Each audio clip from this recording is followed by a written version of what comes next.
হে উজার, নিজের দোষের উপর এত অন্য প্রসন্ন হও যে অন্য কারি দোষ তোমার দৃষ্টিগোচরে না আসে, কেননা তুমি উহাতে লিপ্ত আছো। হ্যাঁ, আপনি ঠিকই শুনেছেন।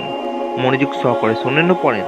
হাজরত আবু যর রাদিয়াল্লাহু তাআলা আনহু রাসূলুল্লাহ সাল্লাল্লাহু আলাইহি ওয়াসাল্লামের কাছে আরজ করিলেন, ইয়া রাসূলুল্লাহ, আমাকে কিছু ওসিয়ত করুন। রাসূলুল্লাহ সাল্লাল্লাহু আলাইহি ওয়াসাল্লাম ইরশাদ করিলেন, আল্লাহর ভয় অন্তরে পোষণ করো, যেহেতু সমস্ত নেক কাজের মূল স্বরূপ। আমি আরজ করিলাম, ইয়া রাসূলুল্লাহ সাল্লাল্লাহু আলাইহি ওয়াসাল্লাম, আরো কিছু বলেন। তিনি বলেন, কোরআন তিলাওয়াত মনোনিবেশ করো, কারণ উহা দুনিয়াতে নূর স্বরূপ আর আসমানে পুঞ্জীভূত সম্পদ স্বরূপ। আমি আরো আরজ করিলাম। রাসূলুল্লাহ সাল্লাল্লাহু আলাইহি ওয়াসাল্লাম ইরশাদ করিলেন, অধিক হাসিও না, কেননা উহা দ্বারা অন্তর মরিয়ে যায় এবং চেহারার সৌন্দর্য লুপ্ত হয়ে যায়। আমি আরো কিছু দরখাস্ত করলে হুজুর সাল্লাল্লাহু আলাইহি ওয়াসাল্লাম বলেন, জিহাদে শরীক হইবে, কেননা ইহাই আমার উম্মতের জন্য বৈরাগ্য সাধনা। আমি আরো কিছু চাহিলাম। হুজুর সাল্লাল্লাহু আলাইহি ওয়াসাল্লাম বলেন, গরিব মিসকিনদের সহিত উঠা বসা করিও, তাহাদের বন্ধু মনে করিবে।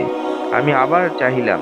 হুজুর সাল্লাল্লাহু আলাইহি ওয়াসাল্লাম বলেন, তোমার হইতে নিম্ন স্তরের লোকদের প্রতি লক্ষ্য রাখিও, তবে শুকর করার অভ্যাস হইবে, এবং উপরওয়ালা লোকদের প্রতি দৃষ্টিপাত করিও না, কারণ উহা দ্বারা তোমার উপর প্রদত্ত নিয়ামতের নাশকরি হইতে পারে।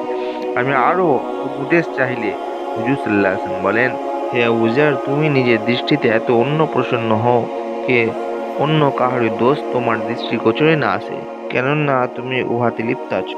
অতঃপর হুজুর পাক সাল্লাল্লাহু আলাইহি ওয়াসাল্লাম আমার সিনার উপর হাত মোবারক রাখিয়া আদর সহিত ইরশাদ করেন, হে আবু যর রাদিয়াল্লাহু তাআলা আনহু, চিন্তা ফিকির মতো বুদ্ধিমত্তা কিছু নেই, নাজায়েজ কাজ হইতে বাঁচার মতো আর কোনো পরহেজগারি নাই, এবং চরিত্রবান হওয়ার চেয়ে বড় আর কোনো ভদ্রতা নাই।